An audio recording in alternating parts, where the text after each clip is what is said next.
Seria importante, então, os pais explicarem o que está errado, o porquê daquela atitude, por que ele foi repreendido por causa daquela... Justamente, eu acho que em vez da palmada ou do tapa, né, é o diálogo, é você explicar o porquê que aquilo está acontecendo, né, e não simplesmente dizer não pode, né, mas o que isso vai te causar, né, por mais, mas a criança é muito pequena.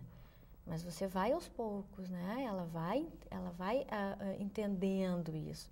Então, muito diálogo, muita conversa com essa criança. Né? De explicar o porquê. Né? Eu acho que isso é o fundamental, a questão do diálogo, né? Presente. A criança que ela sofre algum tipo de agressão, né? Uma criança pequena de 4, 5 anos, o psicológico dela, ela entende que aquilo foi errado porque ela levou um beliscão, tapa, alguma coisa, ou não? Eu acredito que, pegando, vamos dizer assim, a situação ocorre, né? A situação ocorre da agressão e muitas vezes, nessas situações, o que é dito ou o que é feito, né, causa, como eu falei antes, uma certa confusão, né, dos próprios sentimentos. Uhum. A criança que, vamos dizer assim, ela expressa um sentimento que não, aos olhos, né, das pessoas não é uma coisa legal. Aí os pais vão dizer assim para ela: nossa, o que tu disse não parece nem meu filho, o que tu falou. Né, e bate na criança: nunca mais diga isso, senão tu vai apanhar de novo. E a criança não sabe por que aquilo está acontecendo. E ela escutou que talvez, daqui a pouco ela está achando que não é, os pais estão querendo abandoná-la, ou dizendo assim: se tu não melhorar teu comportamento, a gente vai te largar para a pessoa, né? Diz o homem que passa na rua e leva as crianças, a cuca, tudo né? Mito, né? Tudo mito. A cuca vai vir, vai te levar. Então, a criança, numa idade dessas, ela fica: a cuca existe, ela vai vir, se eu não me comportar, então eu vou perder o afeto, o amor de quem eu tanto preciso. E aí o seu sentimento, a sua espontaneidade, aos poucos vai sendo esquecida. E ela vai assumindo, que vai tentando, vamos dizer assim, esquecer os seus sentimentos mais genuínos. Isso, com o tempo, ela vai dificultar um pouco a própria avaliação que ela faz da própria experiência que ela tem da vida dela. Então, esse medo que é gerado é um medo que se estabelece. Um medo da agressão, um medo do abandono, um medo da rejeição. E esse medo, ele causa esse desconforto. Então, isso não é uma coisa boa para a criança, né? Então, toda forma de explicação, toda forma de deixar claro, tentar fazer com que ela compreenda os sentimentos que estão ali nas relações, e não menosprezar, eu acho que também tem isso, não menosprezar esse poder de compreensão dos sentimentos que a criança tem. Justamente. Então, porque às vezes acho que a criança é pequena, não vai. Não, para aquela etapa, né, ela vai aos poucos. Então, é um processo também gradativo, né, dessa aprendizagem, desse desenvolvimento infantil. Tá certo, nós vamos continuar falando daqui a pouquinho mais sobre esse assunto, mas agora vamos para um breve intervalo.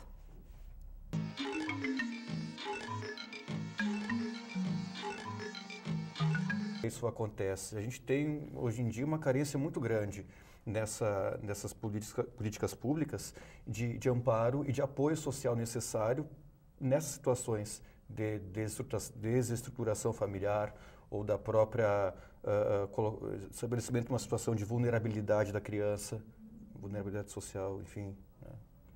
Eu entendo que essas políticas, o que tem que entrar em discussão, e eu concordo com o que o Felipe coloca, nesse caráter preventivo também, né? Desse espaço, numa determinada comunidade, com diferentes profissionais da área, né? De discutir nesses espaços o caráter preventivo, né? Porque punitivo, na verdade, nós já estamos... o que já ocorreu, né? E eu acho que a nossa preocupação é justamente prevenir isso, né? Um espaço de discussão das diferentes áreas, né? Para que isso não venha a acontecer. Eu acho que também nesse sentido, com esse olhar. Mas, de qualquer forma, precisamos de políticas públicas que deem conta deste, como tu disseste, que contexto é esse, né? Qual é a situação? Na verdade, penso que nós não podemos generalizar, né? Em que situação aconteceu, que contexto aconteceu, como agir, né? Então, aí sim, de termos políticas que deem conta de uma realidade, muitas vezes, em momentos diferenciados, situações diferenciadas. né? E como você vai conduzir isso, né? Então, acho que é muito mais o caráter preventivo dessa situação, né? E, claro, buscando resgatar dos diferentes profissionais, né? Como é que o psicólogo pode ajudar? O assistente social, o pedagogo, né? Os profissionais envolvidos na questão da saúde pública. Eu acho que tomam uma dimensão muito maior dessa discussão, né? Esse acompanhamento, vocês acreditam que ele deveria ser feito só com os pais ou também teria que ter a participação das crianças, dos adolescentes junto? Todos. Mas é um debate que deve ser levado para todos os locais onde se acessam essas famílias ou essas pessoas. Nos postos de saúde, nas escolas. Né? Então, aproximar essas pessoas, aproximar as instituições dessas pessoas. E aí sim conseguir avaliar as situações.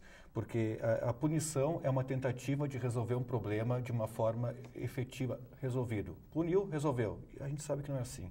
Não há como resolver ou acabar com um problema de uma forma, está punido, está resolvido o problema. Nesse contexto não acontece. Aí vai dar o encontro que nós estamos discutindo aqui, né? Se você pune, você estaria, né, solucionando o problema. Teoricamente solucionando o problema. Teoricamente solucionando. Então, não é por aí, né? Toma uma dimensão muito maior nesse sentido. Quando os pais, eles vão, digamos assim, como é colocado como uma forma de punição, eles talvez iriam obrigados, né, esses acompanhamentos. Se teria um bom resultado quando uma pessoa vai obrigada ou quando ela não quer ir, mas vai porque tem que ir no acompanhamento psicológico? Eu acredito que, ou talvez a gente sabe quando a pessoa vai obrigada, quando ela tem que ir para obrigado, quer dizer, o juiz, alguém manda e vai, assim, o efeito não é o mesmo. Mas eu penso da seguinte maneira. Eu acho que o objetivo, o foco da lei é justamente proteger a criança. E o efeito que isso vai causar, ou seja, tendo que ir ou não indo, acredito que algum efeito vai surtir. A gente parte trabalhando, dessa ideia, em que a nossa atitude, nosso trabalho, tendo um efeito benéfico para uma família, uma pessoa, uma criança, já vale a pena, protegendo ou na manutenção, né, da integridade física, moral. Né, quer dizer, o pensamento é sempre o seguinte, de tentar fazer com que todo esse movimento tenha um efeito, traga um benefício de proteção à criança, no nosso caso da lei, por exemplo, da Palmada. Então, com esse intuito, eu acredito.